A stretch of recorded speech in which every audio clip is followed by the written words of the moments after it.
Thank you, Mr. Speaker. I yield back balance of my time. Mr. Forbes. Speaker. Mr. Speaker, on April 6th of this year, the President of the United States traveled halfway around the globe and in the nation of Turkey essentially proclaimed that the United States was not a Judeo-Christian nation. Now, I don't challenge his right to do that, nor do I dispute the fact that that is what he believes. But I wish that he had asked and answered two questions when he did that. The first question was whether or not we ever considered ourselves a Judeo-Christian nation. And the second one is, if we did, what was that moment in time where we ceased to be so? If you ask the first question, Mr. Speaker, you find that the very first act of the first Congress in the United States was to bring in a minister and have Congress led in prayer and afterwards read 4 chapters out of the Bible. A few years later, when we unanimously declared our independence, we made certain that the rights in there were given to us by our Creator. When the treaty was signed in the Treaty of Paris in 1783 that ended the Revolutionary War and birthed this nation, the signers of that document made clear that it began with this phrase, "In the name of the most holy and undivided Trinity." When our Constitution was signed, the signers made sure that they punctuated the end of it by saying, "In the year of our Lord, 1787. And 100 years later, in the Supreme Court case of Holy Trinity Church versus the United States, the Supreme Court indicated, after recounting the long history of faith in this country, that we were even a Christian nation.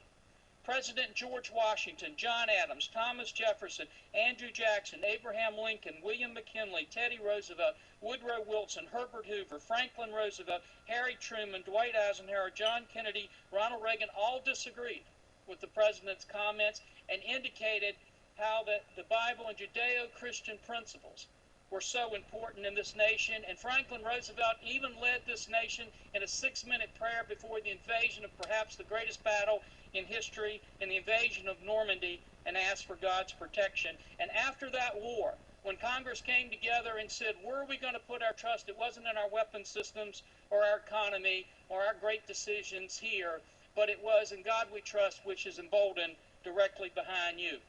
So if in fact we were a nation that was birthed on those Judeo-Christian principles, what was that moment in time when we ceased to so be?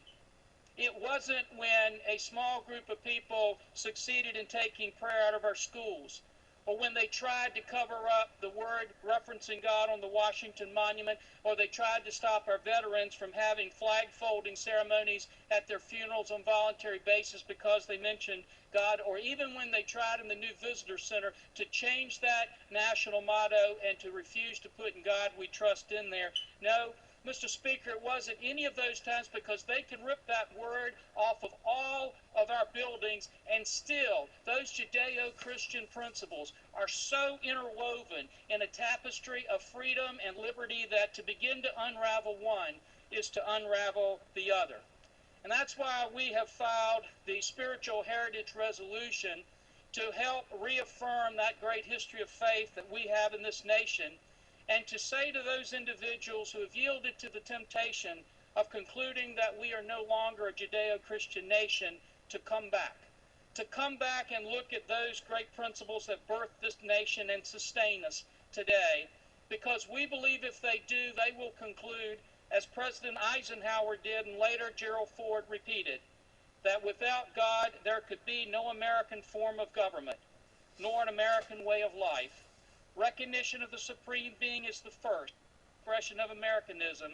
Thus the Founding Fathers of America saw it, and thus with God's help it will continue to be.